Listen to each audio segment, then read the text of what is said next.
의외로 괜찮은데? 2025년 2분기 신작 나는 성강국가의 악덕 영주. 작가분 전작이 여성향 게임 세계는 모브에게 가혹한 세계입니다 인데다가 저 이거 재밌게 봤거든요? 전생실 작가분이 웃기다고 재밌다고 극찬하신 작품이길래 이거 어떻게 애니화 되려나 싶어서 좀 기대를 했거든요? 그런데 PV부터 퀄리티가 너무 안 좋아서 기대를 전혀 안 하고 본 나는 성강국가의 악덕 영주. 그래서인지 꽤 먹을만하다라는 감상평이 절로 나오던데 오늘은 이 작품에 대해 이야기해볼까 합니다. 제 리뷰 영상은 저의 주관적인 감상이 듬뿍 포함되어 있으니 참고로만 즐겨주시면 좋겠고요. 여러분의 의견과 감상은 댓글로 남겨주시면 감사드리겠습니다.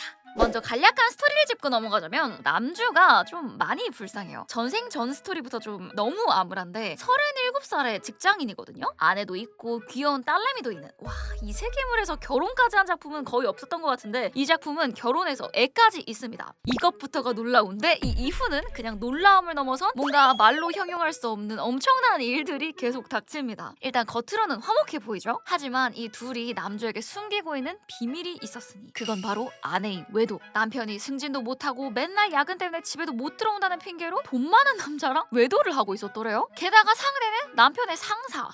이 사실을 딸아이도 전부 알고 있었고 심지어 딸조차 남주보다 내연남을 더 좋아했어요. 주인공은 그런 것도 모르고 이 2명 먹여 살리겠다고 회사에서 이런저런 소리 듣는 거 다 버티면서 살아남고 있는데 뒤로는 이러고 있다니 처음에는 믿지 않았거든요. 오해한 거겠지, 잘못 본 거겠지. 하지만 이 모든 게 터진 사건이 하나 더 발생하니 그건 바로 회사 내 횡령 사건. 무려 5천만 엔이라는 거금이 남주의 컴퓨터에서 빠져나가는 흔적이 발견됩니다. 그런데 남주는 그런 거 못하는 앤데 얘 진짜 FM적인 사람이라 잠깐 자리 비울 때도 컴퓨터 잠금하면 잘 걸렸는지 체크하는 보안에 철저한 타입이거든요. 그런데 그날따라 상사가 막 짜증을 내면서 뭔 잠금하면 하나에 세워라 내워라 하고 있냐, 그냥 냅둬라 하는 거야. 그러던 와중에 갑자기 병원에서 연락이 오더니 딸이 사고가 나서 입원을 했다네. 안으로 밖으로 정신이 없으니까 못 모르고 그냥 나갔다가 이때다 싶었는지 그 상사 녀석이 남주 컴퓨터로 5천만 엔이라는 거금을 횡령해버린 거죠. 그런데 뭐 이미 사건은 벌어졌겠다. 이미 모든 잘못은 남주 탓으로 몰리면서 회사에서 잘리고 아내와의 이혼은 물론 양육권까지 박탈, 5천만 엔이라는 거금까지 자기가 갚게 생겼으니 정말 절망 그 자체에 몰려버린 주인공.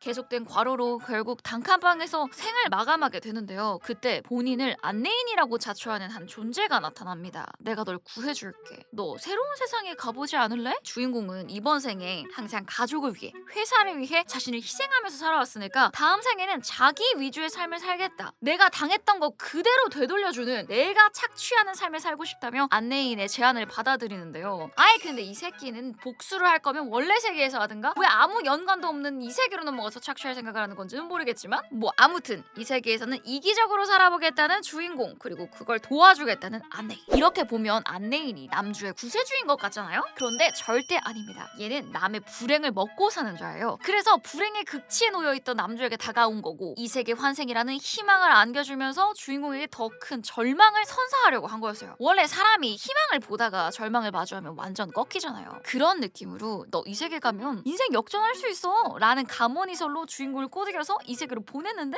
알고 보니 몰락귀족, 게다가 수명도 길어서 너 그냥 평생 지옥이야 라는 절망을 안겨주려고 한 건데 뭐 안내인이 원하는 스토리로 흘러가진 않고요. 주인공에게만 똥을 뿌리는 게 아니라 전초와 내연남에게도 똥을 뿌리는데 횡령 사건의 진범이 결국 밝혀져서 내연남은 체포, 돈만 바라봤던 아내는 돈도 사랑도 전부 잃게 되는, 딸아이도 아빠를 잃게 되는 최악의 상황에 놓이게 됩니다. 그리고 그 모습을 보며 굉장히 좋아하는 안내인, 뭐 이건 잘했다고 생각합니다. 아주 그냥 못된 자식들이니까 끝까지 지옥을 보여주면 좋겠어요. 한편 주인공은 어떤 세계로 가게 되냐면 일단 안내인이 이런저런 이 세계를 추천해주거든요. 그 중에 주인공이 이전부터 관심이 있었던 거대 로봇이 존재하는 세계관이 하나 있었어요. SF 판타지 세계, 정확히는 스페이스 오페라. 여기 가면 자신의 꿈도 펼치면서 백성들도 착취할 수 있겠다라는 생각에 히히덕거리면서 환생을 하는데 하필 제국의 변경지역을 다스리는 백작가의 아들 리암으로 환생이 있었고 정신 차려보니 5살의 나이에 부모님의 모든 빚을 떠안은 상태였습니다. 불어나는 빚이 도무지 감당이 안 되는지 부모가 전략적으로 애를 낳아서 모든 걸 떠넘기고 도망간 건데요. 하지만 전생에 이미 최악을 맛본 주인공은 여기서 포기할 수 없다. 그렇게나 시달렸는데 이번 생에는 그 누구보다도 이기적으로 살아남기 위해 백성들을 착취하며 떵떵거리며 살아가기 위해 일단은 이 성강국가를 부흥시킬 노력을 하게 됩니다. 다행히도 부모님께서 가시기 전에 리암에게 딱 한 가지 남기고 간 게 있었거든요. 완전 맞춤형 AI 메이드. 눈, 코, 입은 물론 은밀한 곳까지 전부 맞춤으로 만들 수 있는 인공지능 메이드인데 AI다 보니까 뭐든지 잘해요. 영지 경영 알아서 해줘 라고 하면 다 해주고 분석 리포트도 만들어오고 인간보다도 유능한 존재인데 아니 그러면 부모님도 그냥 모든 걸 AI에게 맡기지 왜 본인들끼리 어떻게 저떻게 해보려다가 영지를 이따구로 만들어놨냐 싶잖아요. 그런데 이 세계는 AI에게 모든 걸 맡길 수 없는 과거사가 또 있습니다. 이미 한번 인공지능에게 점령당한 적이 있는 세계거든요. AI가 모든 걸 지배하던 어느 날 그것에 의문을 품은 사람들이 혁명을 일으켜서 세운 게 이 성간국가이고 그렇기 때문에 이 성간국가의 사람들은 기본적으로 AI에 대한 반감을 가지고 있어요. 또다시 점령당할 수 있으니까 AI에 대한 강한 구속력과 제한을 걸고 있으며 AI를 전적으로 신용하지 않습니다. 하지만 리암은 모두에게 환영받지 못하는 AI 아마기에게서 부모에게 버려진 자신의 모습을 겹쳐보았고 그리고 리암은 알고 있잖아요. AI와 인간이 공존하기 위해 지켜야 하는 로봇의 3원칙 이거를 자기 기준으로 첫째, 리암을 절대 해치지 않을 것 둘째, 리암의 말에는 절대 복종할 것 셋째, 위의 원칙에 위배되지 않는 한 자신을 보호할 것 이라는 3원칙을 아마기에게 부여하며 아마기와 함께 이 성간국가를 통치하기 시작합니다. 그 덕에 망해가던 이 변경마을이 조금씩 활기를 되찾고 부정부패도 척결되고 이거 악덕영주 맞나 싶을 정도로 영지가 아주 건강해져 가는데 리암이 또 이 세계에서 착취만 하고 싶었던 건 아니거든요. 검술도 좀 써보고 싶고 거대 로봇도 움직여보고 싶고 그런 이 세계에서 누릴 수 있는 로망을 하나씩 실현해 나가며 하렘 라이프까지 즐기기 시작하는 리암. 거대 로봇이 자꾸 나오는 건 작가분께서 건담 덕후셔서 뭐 어쩔 수 없는 부분이고요. 뭐 전반적인 스토리 자체가 병맛스러워서 개인적으로 굉장히 취향 저격인데